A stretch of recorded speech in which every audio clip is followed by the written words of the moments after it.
pembelajaran kelas 4, tema 6, subtema 1, pembelajaran 1 tentang aku dan cita-citaku. Simak videonya sampai selesai ya.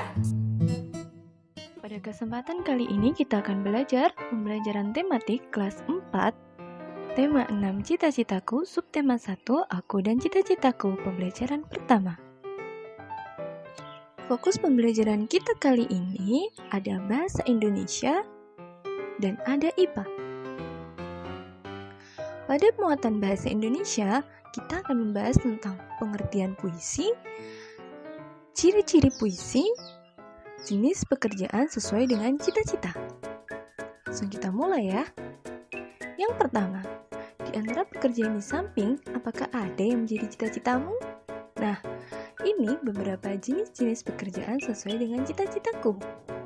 Gambar pertama menunjukkan gambar pilot. Ya, betul sekali. Gambar kedua menunjukkan gambar, ya, seorang guru yang sedang mengajar. Gambar ketiga adalah seorang arsitek. Nah, tahukah kamu bahwa setiap jenis pekerjaan memiliki kegiatan dan keahlian yang berbeda-beda? Apakah kamu pernah membayangkan kelak akan menjadi seorang guru, pilot, dan arsitek? Nah, di sini ada penjelasan mengenai profesi seorang guru. Seorang guru adalah mengajar di sekolah, memberikan ilmu pengetahuan kepada murid-muridnya. Profesi yang kedua atau pekerjaan yang kedua adalah arsitek. Kegiatan utama seorang arsitek adalah merancang bangunan, membuat desain, dan memperkirakan jumlah biaya. Nah, pekerjaan yang terakhir adalah pilot. Kegiatan utama seorang pilot adalah menerbangkan pesawat dan membawa semua penumpang dengan selamat. Nah, itulah tadi pembahasan tentang jenis-jenis pekerjaan sesuai dengan cita-cita. Sekarang kita akan melanjutkan dengan mengenal puisi dan ciri-cirinya. Apa sih pengertian puisi? Puisi merupakan sebuah karya sastra hasil dari ungkapan dan perasaan seseorang dengan bahasa yang terikat irama, rima, penyusunan lirik, serta bait. Ciri-ciri puisi. Yang pertama, tidak terikat jumlah baris, rima, dan irama. Puisi memiliki bentuk rapi. Yang kedua, puisi biasanya berbentuk 4 baris. Nama pengarang atau penulis puisi diketahui. Dan yang ketiga, mempunyai gaya bahasa yang dinamis atau berubah-ubah. Lebih menggunakan sajak syair atau pola pantun. Itulah tadi materi yang telah kita bahas tentang ciri-ciri puisi. Selanjutnya, kita akan belajar muatan IPA. Yang pertama, mengamati siklus hidup makhluk hidup. Yang kedua, tahapan pertumbuhan hewan. Coba amati gambar di atas. Apa perbedaan hewan di atas ketika mengalami pertumbuhan? Tahapan apa saja yang dilalui hewan tersebut?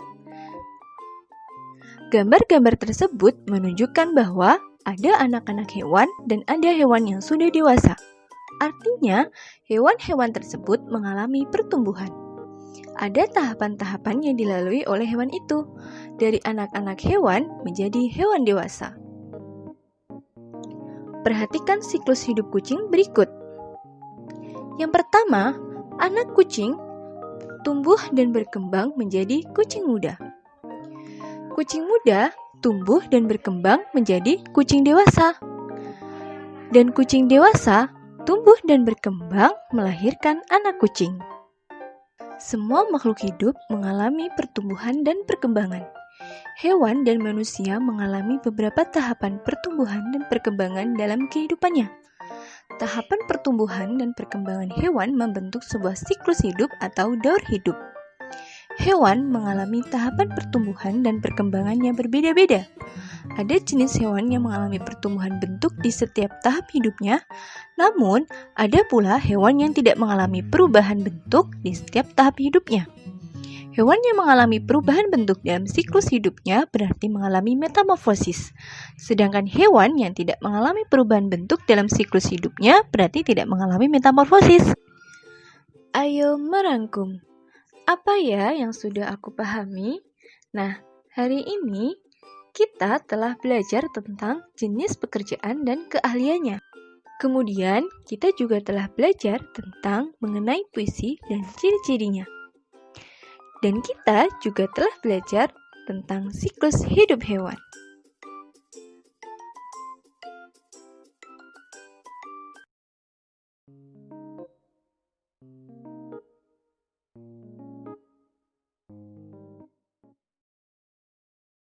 Telah menonton videonya sampai selesai. Semoga dapat bermanfaat dan sampai jumpa di video selanjutnya.